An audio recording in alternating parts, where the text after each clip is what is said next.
Guys, welcome to Better Bachelor. My name is Joker with a face for radio and a voice for print.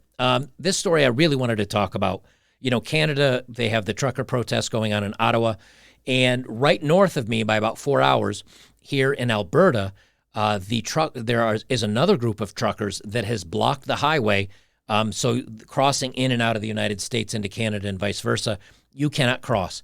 Now, these are a much smaller group of truckers. I think there's maybe around 30 of them. But they've all parked their rigs, and they said, we're not moving. So the Alberta cops came in and they said, look, we understand you don't want to move until mandates get passed or until mandates get removed. But we've been told by the higher-ups we need to clear the highway. And they were going to arrest the truckers. They got a lawyer. The truckers got a lawyer there. And the truckers all voted, and they said, no, we're going to stay. Like, you're just going to have to arrest us and tow our vehicles off. So that's in Alberta. Then in Ottawa, you've got everybody else that's kind of locked in. But let's face it, I don't know the percentage, but I think 98, 97, 98, 99% of truckers are men. And these are men that said, you know what? This country relies on us. They need us. We take everything between the stores. We take things from the market. We take things from the airport. Society needs us. And if they're not going to listen to us anymore, we're just going to say no. We're not going to move. We're like the lifeblood of a country, and we're just going to freeze in place. And you can, whether you agree or disagree with them doing it, it's peaceful protesting. It's standing up and you saying, hey, you know what?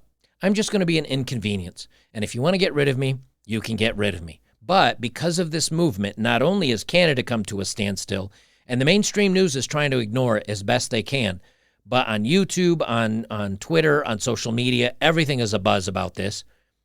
The men said no more, and society has to listen. They have to, because they've locked everything down. And if you remember the video I did on the Solomon Ash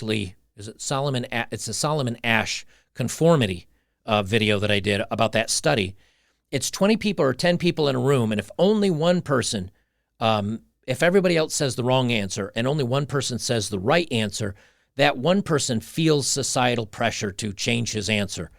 And they either feel that, well, I had to do it because I didn't want to stand out, or they say, everybody else was saying this. I thought I was actually wrong. It's a great video and a great study if you want to look it up, the Solomon Ash conformity challenge. Well, what happens is during the conformity challenge, if out of the 10 people, if 2 or 3 people all have the same answer, it emboldens them to say, this is it. Like, I'm sticking to my choice. Well, what's happened with these drivers is the drivers have said, hey, a couple of us are going to do this, and more said they want to do it. And now so many drivers have said, that's it, we're going to do this, that society's having to listen. And the best part about this is when the cops were going to say, okay, we're going to get a tow company, we're going to arrest you guys, and we're going to tow off the trucks. They called the tow truck companies, and the tow truck companies had a very interesting answer. So let's jump right into the story. Before we get started on that, guys, I did an hour-long video on the science of attraction. The last 15 or 20 minutes are the most important because it talks about why social media and the dating apps have screwed up women's natural ability to select the proper guy. But I uploaded it here on YouTube, and they wouldn't allow it because I have video clips from Discovery Channel in there. And so I said, okay, fine. So it's over on Rumble. Better Bachelor /user/ Better Bachelor. And over on betterbachelor.locals.com, it's available for members, supporters, whoever over there. Please go check it out. I think it's some of my better work. It's a pretty interesting hour, and it's a good video. So please check that out first. Okay, right into the news. From the Western Standard, Alberta Towing Companies rejects request to supply trucks to RCMP. A lot of these smaller companies don't want to ruin their reputation in the communities they serve, so they don't want to get involved. The reason why I think this is so important is because when, whether it's some of the protests that we've had that have ended up burning cities or damaging property, so many people don't want to speak out against it because they're afraid of the backlash. Well, now they've twisted the backlash around a little bit to where the towing companies feel like if they help the police in removing these trucks, they're going to get some backlash. And so they've decided to stay out of it, which in turn leaves the trucks in the middle of the highway, right where the truckers want them for their protest. And this is a big deal because, again, it's men saying, we've had enough, you need to listen to us, and other men saying, we're not gonna get involved with this. Who I'm most disappointed in is the Canadian Mounties that are like, well, we've been ordered. There's nothing we can do, guys. We've got to remove the trucks. We've been ordered. And the problem is that when you just blindly follow orders now, if the cops feel like, hey, we need to remove you and I don't care about your protest and everything else, I get it. But the worst thing is when a cop says, I agree with you, but I have to do my job. When that starts happening, what you're doing basically is you're becoming a sellout. You're saying, I'm too afraid of losing my job. And the important thing out of all of this to take away is if one trucker parked his truck, he'd get towed, he'd get fined or jailed or whatever. No story. If 2 truckers did it, nothing. 5 truckers did it, probably nothing. When hundreds, thousands of truckers do it, then it's a story. And then it's much easier to say, you're not going to be able to, we can peacefully do this, but you're not going to be able to remove us. And that's why it's so important for what they try to do is they try to scare people. They try to scare you with a fine. They try to scare you with jail time. They try to scare you with a monetary penalty. And so, the fine, okay, there's some people scared off. Jail, there's some people scared off. A ticket or points on your license or what, there's some. And eventually they wheedle it down to the few left, and then they can arrest them, no problem. But if you had, say, for example, 10,000 people show up to an event and they said, we refuse to comply no matter what you do, but we're going to do it peacefully, and they just say, lay down in the middle of the road, police officers would have to arrest 10,000 people one by one by one by one. And imagine now that there's 10,000 vehicles sitting there. It would take weeks. It might take a month to get rid of all the people and all the vehicles. And if you clear those out and somebody else comes in and parks in that place, you have to keep doing it. It'll be a constant cycle, and eventually that will get your point across. It might even lead you to win. And that can go for a group that you do agree with or don't agree with. But the whole point is, by sticking together and staying strong, you can win. And in this case, basically, the truckers, the backbone of the country, is saying no. And now Australia, United States, other countries are thinking of doing the same thing. Authorities search for tow truck companies to assist in the removal of trucks from Coutts border blockade are coming up empty-handed. According to the local towing companies, requests have come since Sunday for trucks to assist RCMP should they look to haul away trucks and other vehicles participating in the border blockade. And this is, again, in Alberta, not the Ontario one. And a lot of people may not know about the Alberta one because it's, again, not being in the mainstream news. The Western Standard spoke with a number of tow truck companies in southern Alberta, including Calgary, Lethbridge, and Medicine Hat. Citywide Towing in Calgary said they had tow trucks at the blockade yesterday to help support anyone in need, but confirmed no trucks stayed on scene. Our trucks won't be heading outside of Calgary today, said a call center employee at Citywide who did not want to give her name. We will be remaining in Calgary to service the surrounding area. TNT Towing in Lethbridge is one of the largest towing companies in the area. When contacted, the person who answered the phone said they had no comment, but did indicate they had been contacted. We didn't know who it was that called, but we don't want to get involved, so we won't be commenting.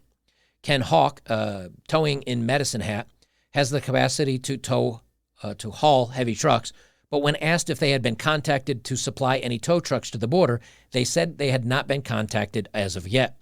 One smaller towing company in southern Alberta said that it was approached to supply tow trucks, said they are stuck between a rock and a hard place.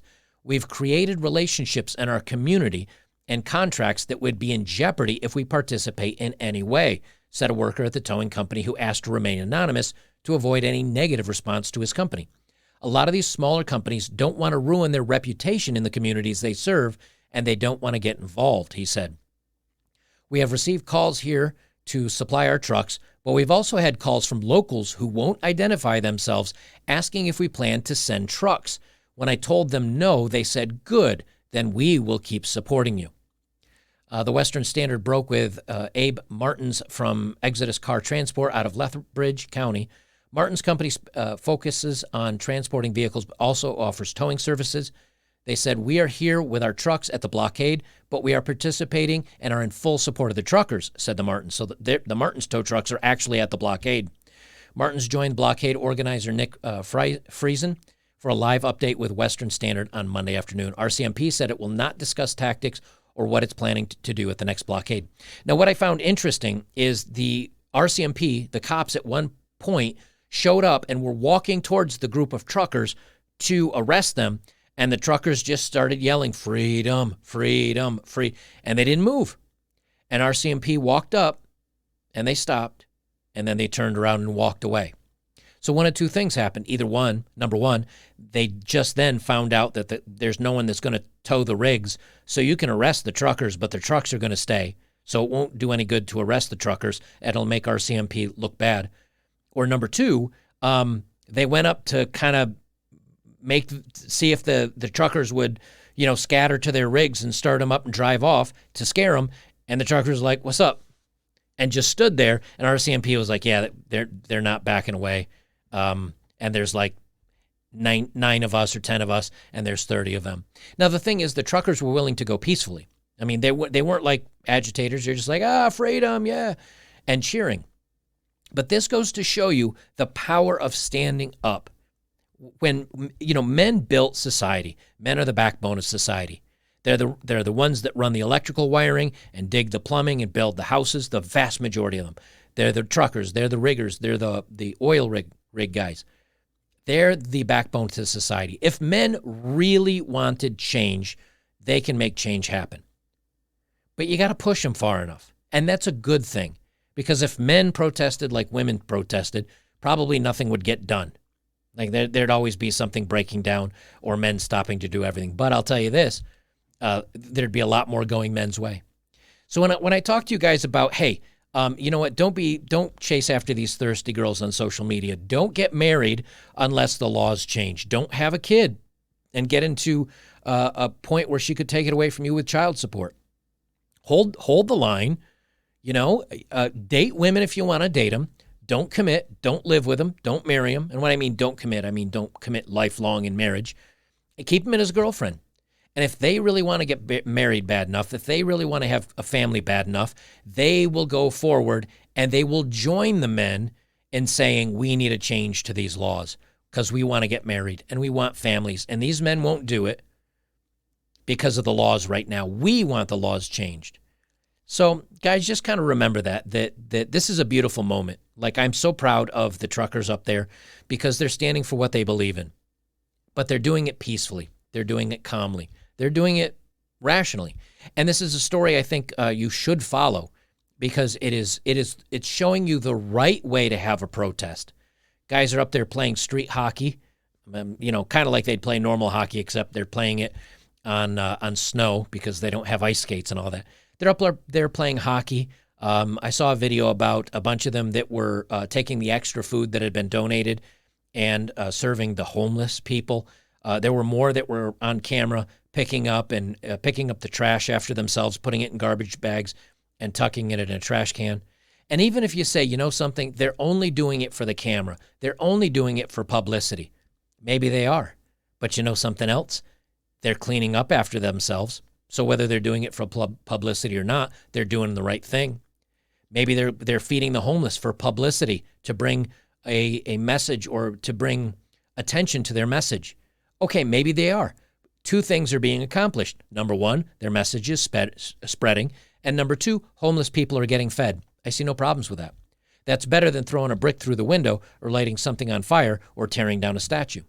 This is the right way to protest. But again, it shows you when men want something to change and they stick together, they can move the world. And depending on which men decide to do the protesting, the world may come to a grinding halt. And I think that's an absolute beautiful thing. All right, let's do a dating profile of the day.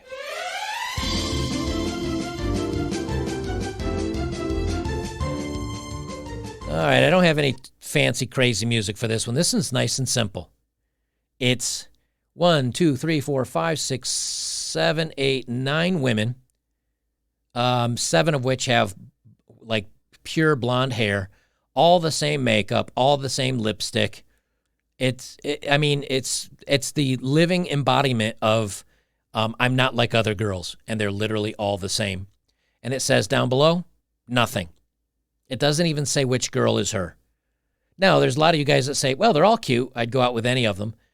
But again, all they think they need to do is go, look, I'm pretty. Here I am. Now, vie for my attention. Compete for me, gentlemen.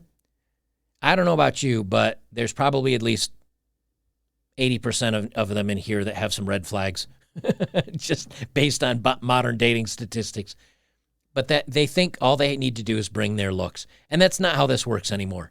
Men have standards. Men need to vet for red flags. Men need to know what you bring to the table. Because otherwise, you know what? Yeah, a guy will go out with you, but you know why he'd go out with you? For your looks and just to sleep with you. And maybe that's okay with women. But again, that's another reason why most of them end up not being in a relationship, not getting the guy that they want, and they keep doing it year after year after year until they're permanently single after the wall. Guys, if you'd like to support my work, links are below as always. If you have, thank you very much. Best way you can support me is like, comment, share, subscribe. Join me over on betterbachelor.locals.com where you can find videos like this. It's also over on Rumble, The Science of Attraction. Yeah, more and more of my stuff does go over there that can't be uploaded here on YouTube. I try to do it for YouTube for you guys that either can't or won't join Rumble or Locals. But at some point, the more interesting stuff, the more controversial stuff is going to be over there. I've been dinged on a couple of videos and had them marked as not able to be monetized, and the views go way down. My most recent video, as a matter of fact, got demonetized, and the views went from like being one of the best videos I've put out in a month to dead. All the minute they throw that switch at YouTube, and that's what they do. But all my videos that are on YouTube go to Rumble, and they all go over to Locals. So there's extra ones over at those places. So make sure to check it out, and we'll see you in the next one.